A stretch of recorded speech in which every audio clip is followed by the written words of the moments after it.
चले तो राहें आसान हो जाए, वो बोले तो दिल के अरमान जग जाए। वो चले तो राहें आसान हो जाए, हर लम्हा जिनसे रोशन हो जाए, ऐसा व्यक्तित्व जो दिल में समा जाए, जो दिल में समा जाए। It's my honor to welcome the heartbeat of our institution, a leader whose wisdom inspires us, whose kindness comforts us, and whose presence makes every occasion brighter. Dear students, please join in welcoming our dignified director ma'am to inspire us with the golden words. I would like to request Krishna and Gayatri to escort her to the stage.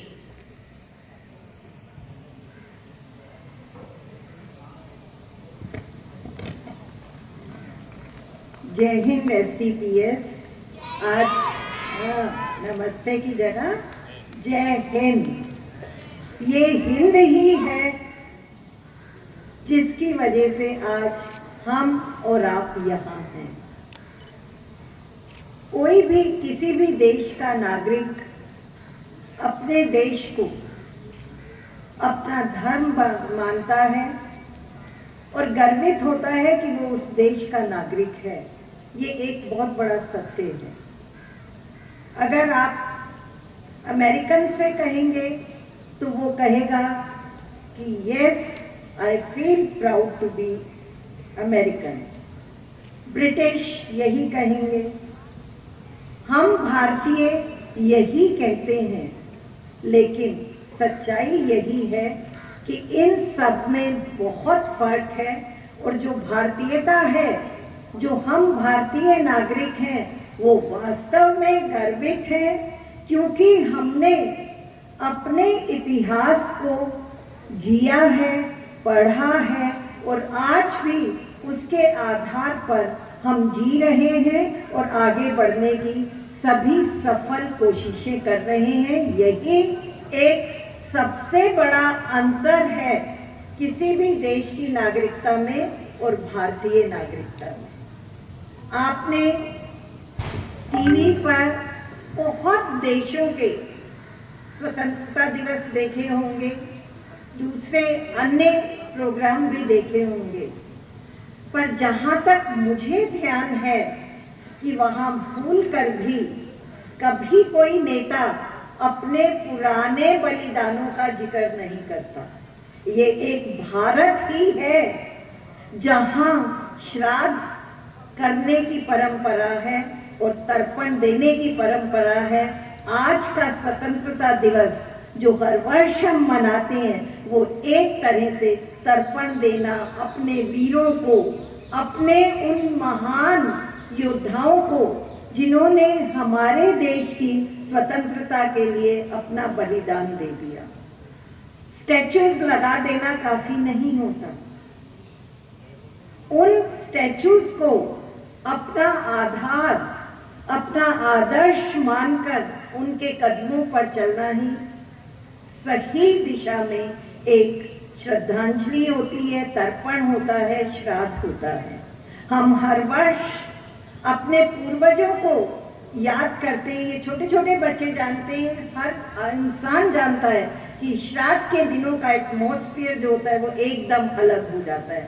वही चीज आज की हवा में आप महसूस कर सकते हैं, जब हर भारतीय अपने भारतीय होने पर गर्व महसूस करते हुए अपने देश के लिए दिए गए बलिदान को सच्चे मन से याद करता है।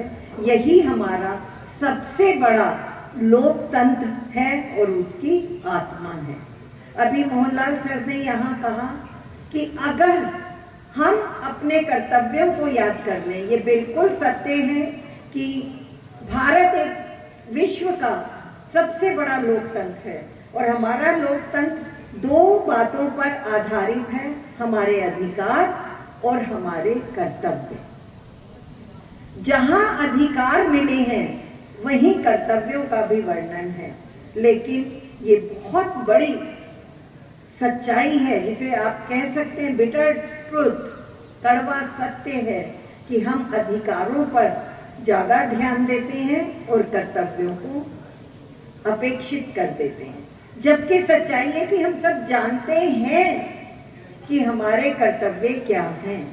एक विद्यार्थी होने का सबसे बड़ा कर्तव्य है अपने माता पिता का सम्मान, अपने गुरुजनों का आदर, अपनी विद्या, अपनी शिक्षा पर पूर्ण ध्यान देना, और जो हमारा एम है कि हर वर्ष की परीक्षा में सफल होना और आगे बढ़कर अपने मुकाम तक पहुंचना। अगर हम अपने इस कर्तव्य का ध्यान रखते हैं तो हमें कहीं भी असफलता का मुंह नहीं देखना पड़ता। ये तो एक बहुत छोटी सी चीज है, क्योंकि आप सब स्टूडेंट हैं। आप जानते हैं देश क्या है। देश किसी भी बाउंड्री का नाम नहीं है, देश किसी बिल्डिंग का नाम नहीं है। देश उस स्थान पर रहने वाले लोगों की आत्मा होती है। अगर हम अपनी आत्मा की आवाज सुनकर आगे बढ़ते हैं तो हमेशा सही काम करते हैं। यही हमें सीखना है कि हमें अपने देश की आत्मा की आवाज सुननी है, हमें खुद को अपना देश बनाना है। देश हमसे बनता है। परिवार किससे बनता है? परिवार माता पिता और उनकी संतान से बनता है। समाज किससे बनता है? ऐसे ही अनगिनत परिवारों से समाज बनता है। राष्ट्र किससे बनता है? इन सभी समाज को अगर हम एक नाम देते हैं तो वो अंत में आकर राष्ट्र का निर्माण हो जाता है। तो कहीं भी राष्ट्र आपसे अलग नहीं है और आप राष्ट्र से अलग नहीं हो सकते। तो सच्चाई यही है कि इस देश के लिए जीना है, इस देश के लिए ही मरना है, क्योंकि यही जन्म लिया है, यही हम एक दिन मृत्यु को प्राप्त होंगे। लेकिन याद कीजिए कि अगर वो मृत्यु तिरंगे में लिपट कर आती है तो उस मृत्यु की शान शौकत कुछ अलग हो जाती है। दुख कितना होता है इसमें कोई भी संदेह नहीं है। मैं अभी भी बैठी थी जब मोहनलाल सर ने कारगिल का स्मरण किया, उसको दोहराया, तो मुझे अपना 2001 का किस्सा याद आ गया, जब मेरे सामने शहीद वचन सिंह की पत्नी अपने 2 छोटे छोटे बच्चों हेमंत और हिमांशु दोनों को लेकर मेरे ऑफिस में बैठी थी। थोड़ी देर सबको अपना रहता है, मेरे पास भी और लोग थे, मैंने नहीं पहचाना कि कौन है। फिर धीरे से मेरे पास एक स्लिप आई कि ये शहीद वचन सिंह जी की पत्नी है। आप विश्वास नहीं करेंगे कि कोई भावना नहीं थी। पहले मैं खड़ी हो गई और उसके बाद जितने पेरेंट्स मेरे पास बैठे थे सभी खड़े हो गए और हम सब उनके आगे नतमस्तक थे। तो ये जीवन है। और वो 3 साल के बच्चे जुड़वा थे, ट्विंस थे, जिन्होंने 2 साल पहले कभी अपने फादर को देखा था, उसके बाद वो आ ही नहीं पाए थे घर। और उसके बाद आप सोचिए कि 2.5-3 साल का बच्चा जिसने 1 साल पहले या 2 साल पहले अपने फादर को देखा था, उसको सिवाय उनकी फोटो के एक रियल वास्तविक जो उनका अस्तित्व था उसकी कोई याद भी नहीं थी। उसके बाद दूसरा एडमिशन हुआ था, पूजा नाम था उस बच्ची का, जिसका जन्म ही कारगिल में शहीद हो जाने के बाद उसके पिता के हुआ था। तो सोचिए ऐसे लोग हैं हमारे देश में। और गर्व की बात है कि उन दोनों भाइयों में से फिर एक भाई आज सेना में है। और मैं आज आप सबकी तरफ से उस हेमंत को सैल्यूट करती हूँ, जो डरा नहीं, जो झिझका नहीं, जिसने फादर की शक्ल नहीं देखी, सिर्फ ये जाना बड़े होने पर कि 99 के कारगिल युद्ध में मेरे पिता शहीद हो गए थे। उसके बाद इतनी हिम्मत करना कि उसी सेना को जाकर ज्वाइन करना, ये एक बहुत गर्व की बात है। और बहुत बहुत हिम्मत वर्ड तो मैं सोचूंगी बहुत छोटा है, इससे बड़ा मुझे कोई शब्द ही नहीं समझ आ रहा जो मैं कह सकूं। जरा सोच कर देखिए, इतनी सी चोट लगती है अपने किसी प्रियजन को तो कैसे मन तड़पता है।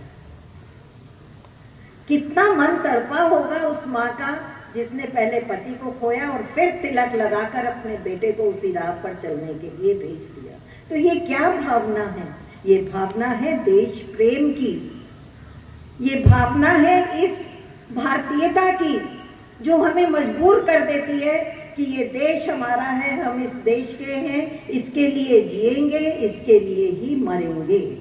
तो आप सब लोग, लेकिन आज अफसोस है कि टेक्नोलॉजी के असर से हम लोग इस भावना को थोड़ा सा अनदेखा कर रहे हैं। यही कारण है कि देखिए सीनियर स्ट्रेंथ या जूनियर स्कूल की स्ट्रेंथ कितनी कम है। जो आए हैं उनके लिए बहुत बहुत बहुत प्रशंसा, साधुवाद, धन्यवाद कि आप लोग आए सुबह उठकर। आपके मन में ये भावना आई कि आज 15 अगस्त है और मुझे जाकर तिरंगा लहराना है। लेकिन सोचिए कि जिन्हें इस देश की बागडोर संभालनी है वो सोए रहे कि आज तो छुट्टी का दिन है, आराम से उठेंगे। जो यहाँ हैं उनसे मेरी रिक्वेस्ट है कि अपनी भावनाओं, अपनी इमोशन को एक बेजान किसी भी तरह के यंत्र में दब ना जाने दो। अपने मन की आवाज को सुनो। सच बताओ, आप में से कितनों को मम्मी पापा ने कहा था कि आज स्कूल जाओ और कितनों ने अपने आप मम्मी पापा से कहा था कि हम स्कूल जाएंगे? Senior school, raise your hands up. Very good. क्योंकि जो काम हम जबरदस्ती करेंगे वो काम कभी भी ठीक नहीं होगा, और जो काम हम अपनी आत्मा की आवाज से करेंगे वो हमेशा ठीक होगा। हमारे ही स्कूल से आस्था जैसी एक छात्रा का निकलना, तुषार का जाना, अजीत सिंह का जाना, हम सब, जतिन हमारे बीच में हैं, आरपी सिंह सर के बेटे, ये सब आर्मी में गए। तो इन्होंने किसी पर कोई एहसान नहीं किया, इन्होंने अपने मन की आवाज सुनी। जब छोटे थे तभी, जितना मुझे एक्सपीरियंस और ध्यान है, तभी से कहते थे कि हमारा एम है एनडी। तो आप लोग अपने एम बनाइए, इस देश की सेवा कीजिए। सिर्फ मरकर ही सेवा नहीं होती, जीकर होती है, अपने कर्तव्यों का पालन करके होती है, वो सारे अच्छे काम करके होती है, जिससे आपके बराबर में बैठा हुआ इंसान प्राउड फील कर सके, गर्व महसूस कर सके। आज अगर आप दो दोस्त हैं तो दोनों दोस्तों को यहाँ ये अच्छा लग रहा होगा कि आज के दिन हम यहाँ आए और मैडम ने इस बात को रिकॉग्नाइज किया कि यस, हम अपनी मर्जी से आए। कितनी छोटी सी बात है, हम तो रोज ही स्कूल आते हैं, लेकिन इतनी छोटी सी बात हम दो दोस्तों को एनकरेज कर सकती है। तो बताइए कि इस देश के लिए, इस देश को आगे बढ़ाने के लिए हमें और क्या चाहिए? सिर्फ आपकी भावनाएं, आपके इमोशंस हमेशा जिंदा रहने चाहिए। आपको अपने कर्तव्यों का बोध होना चाहिए, अधिकारों की पहचान होनी चाहिए, तभी आप इस देश के सच्चे नागरिक होंगे। और अंत में मैं इस देश के भविष्य को एक बार फिर से सैल्यूट करती हूँ, और वो भविष्य सब आप हैं। अपने आप को मजबूत बनाइए और एक बार जोर से मेरे साथ बोलिए, जय हिंद, जय हिंद, जय Hind. Thank you. Thank you so much, ma'am, for those inspiring